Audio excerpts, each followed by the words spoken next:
Welcome into another episode of the Young Terps podcast. Mason Viner and Ahmed Jafir talking about Maryland's 37-17 loss in Columbus yesterday. Ahmed, let's start off with some instant takes. As always, what did you see from the Terps?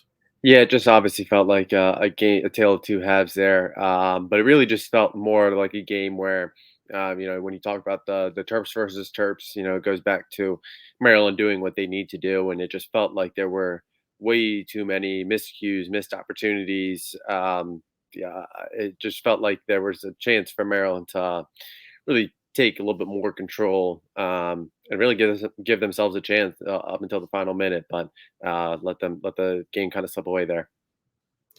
Yeah, for me, a game of missed opportunities. You mentioned Terps versus Terps, and to be honest, reflecting on it today, I'm a little bit disappointed. I feel like Maryland really left a really solid opportunity to make that statement win on the field, and they just ran into the same hole that other teams have found themselves in against Maryland, which is where you're on the road, you're in a tough environment, start to let the game slip away, and then a team has a game-changing player like Marvin Harrison Jr. who makes a couple big plays, and suddenly you're looking at a 20-point loss that really, I mean, final score-wise, it could have looked better, but you also had your opportunities and you just left them on the field. But it just didn't even feel like that. Like, and obviously Ohio State was without Travion Henderson, and that was a big departure for them, absence for them. But they were obviously able to kind of replace that production, be able to tie it up with the rushing touchdown at 17 there. But just really felt overall like this wasn't like it wasn't anything that Ohio State did that was like backbreaking or anything jaw dropping. Like there wasn't anything crazy. It just really felt like Maryland just kind of let this get away. Obviously, I mean, you look at Marvin Harrison.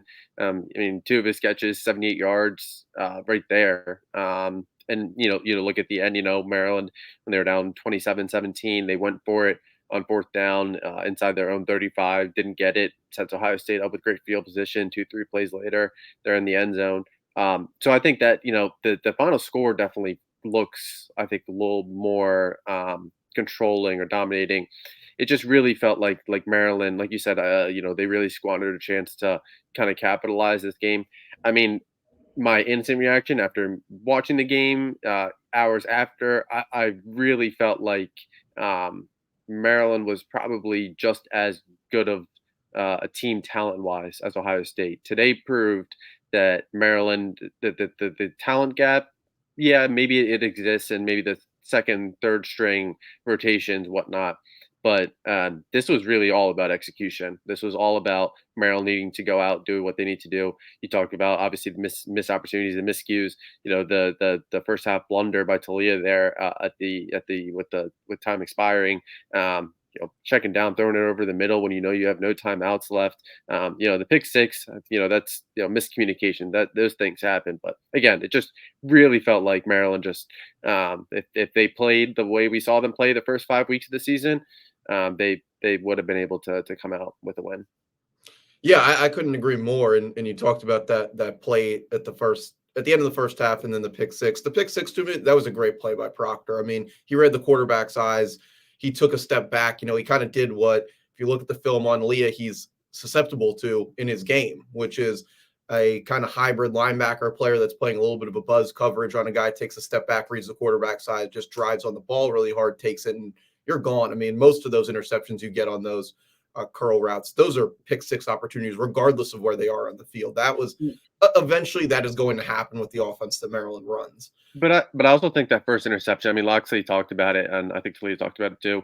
Just I think the receiver was Tyrese, and I think he expected him to turn inside, and Reese turned outside. So I think that miscommunication kind of that also harped on it. I would honestly put the second interception. I know obviously the first one went led to immediate points, but I think the second interception was probably worse because it was just such a poor decision compared to the first. I thought the first was just unfortunate, obviously, Yeah. a momentum play, but I think those like when you talk about correctable errors, like those are the types where, in my mind, you can fix. The second one, I mean, he just completely just didn't see the second defender there.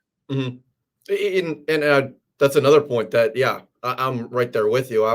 From watching the game, you're like, okay, threw an interception for a touchdown. That's fine. We need to move on.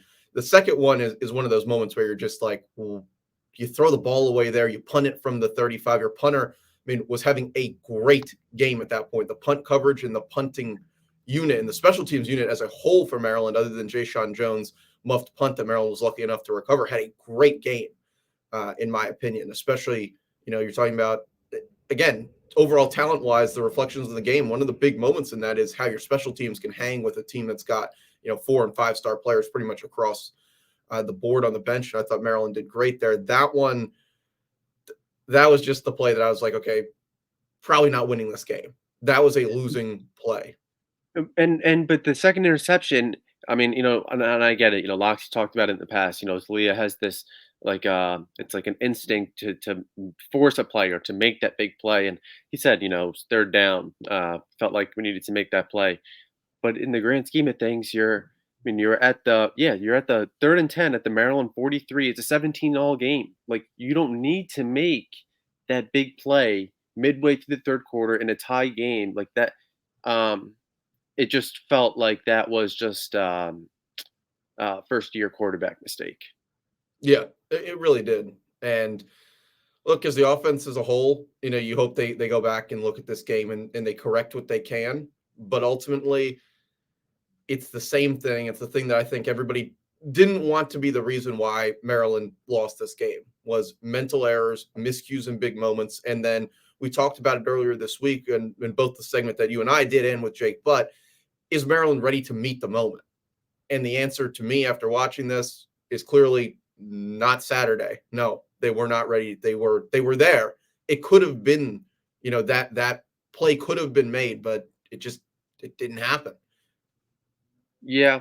Um, I I do feel because I think by saying that I think that Maryland's defense, obviously giving up the 300 plus yards through the air, not ideal. But again, you go against Marvin Harrison, Emeka Egbuka, Cade Stover, Julian Fleming had a big play and 17 consecutive games for him with the catch now.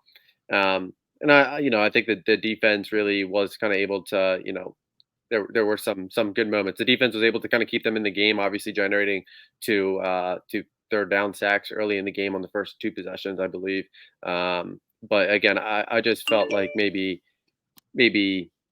if Talia had just a game anywhere in the middle between what actually happened last week or yesterday versus how he played versus Indiana. I felt like Maryland would have kind of had an opportunity there.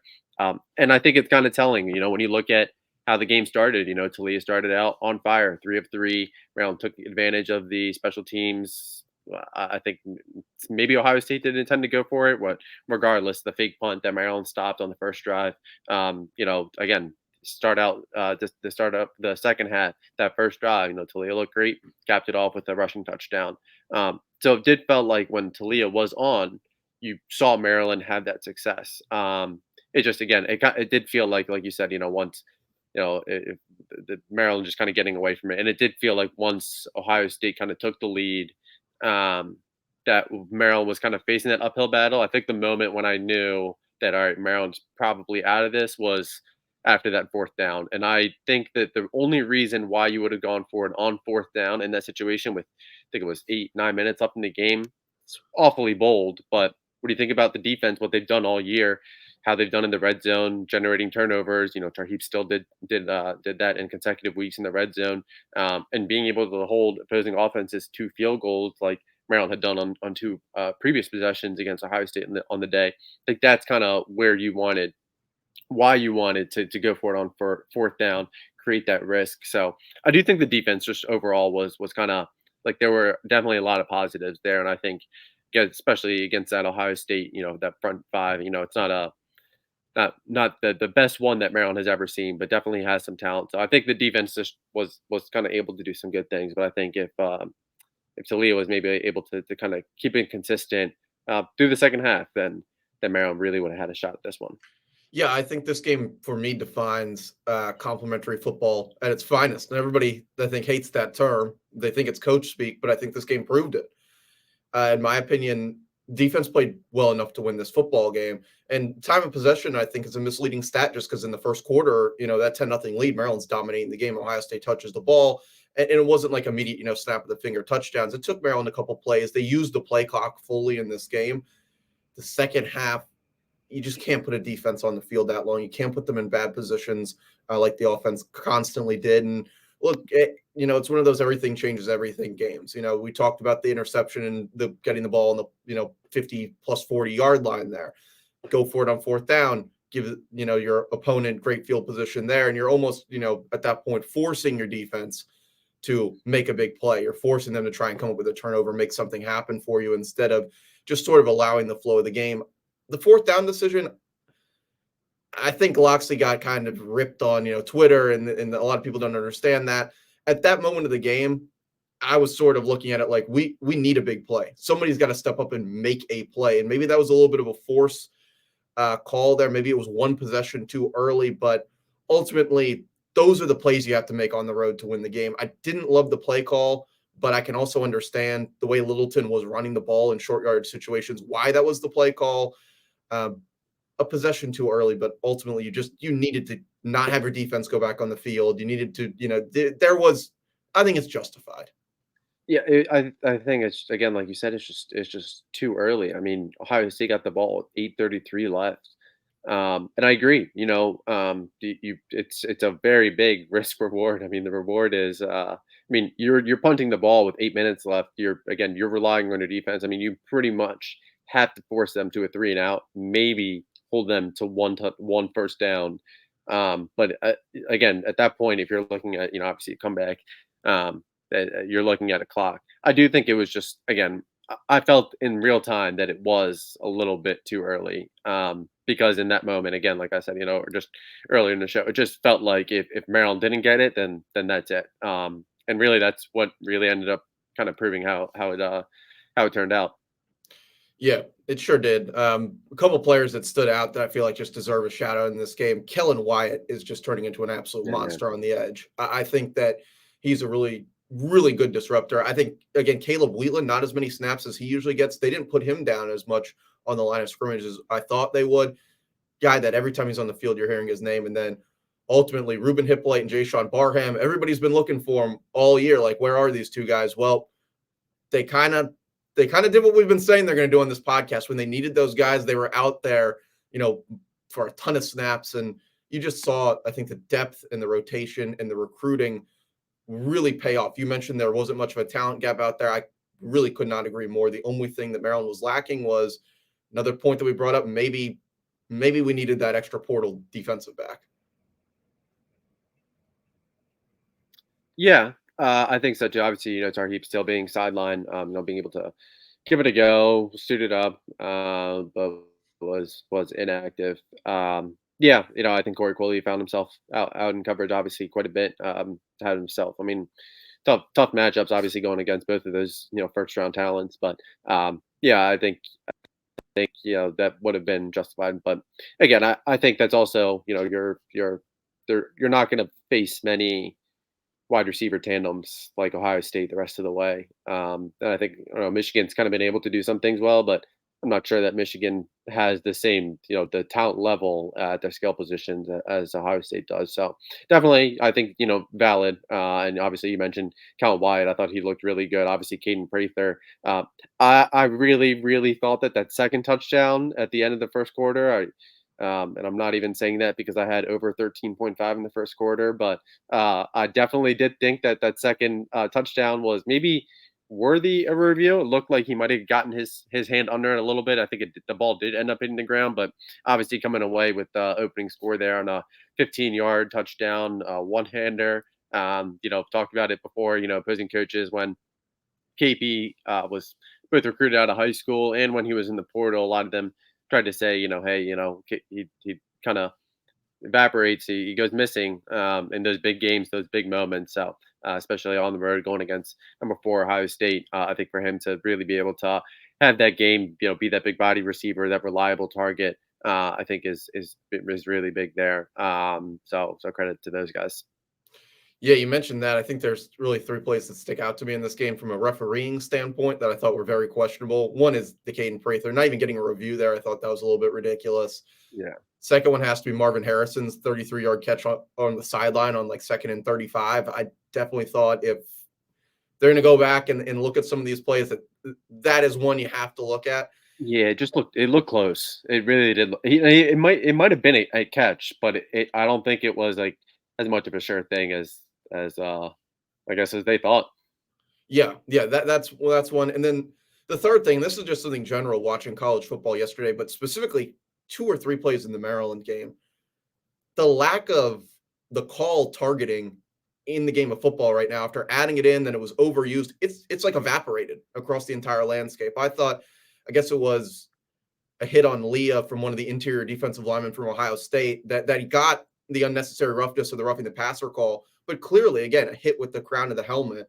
Yeah. And the other thing, and this is a really hard thing to take out of the game, is that play where Myron Williams trucked one of the Maryland defenders. He clearly lowers the crown of the helmet right into the chest of the Maryland guy, and that's that from a player safety standpoint, just from the rule, the actual way Yeah. the rule reads.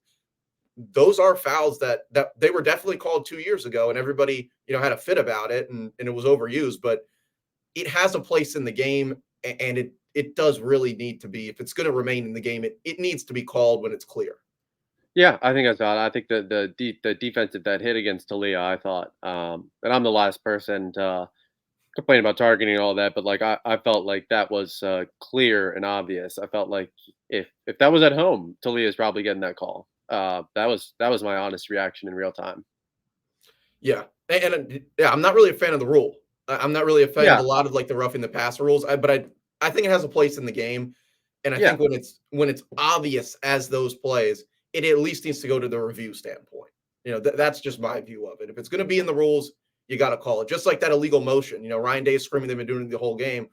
That's the rule. You can't move forward 2 yards and never stop, and the ball snapped. yeah. I think that's completely valid. I mean, again, I thought again, some of those would have been some momentum builders for Maryland. So yeah, I mean, I thought that there were definitely a couple that were a little bit questionable there, but again, I think it comes back to Maryland doing what they needed to do there. Ahmed, winding it down. The last thing that I think we got to get to, and it's become a staple of the podcast this year, offensive line talk. We saw Corey Bullock go down. Andre Roy steps up off the injury report. Yeah, but look, obviously he went down on the first series of the second half.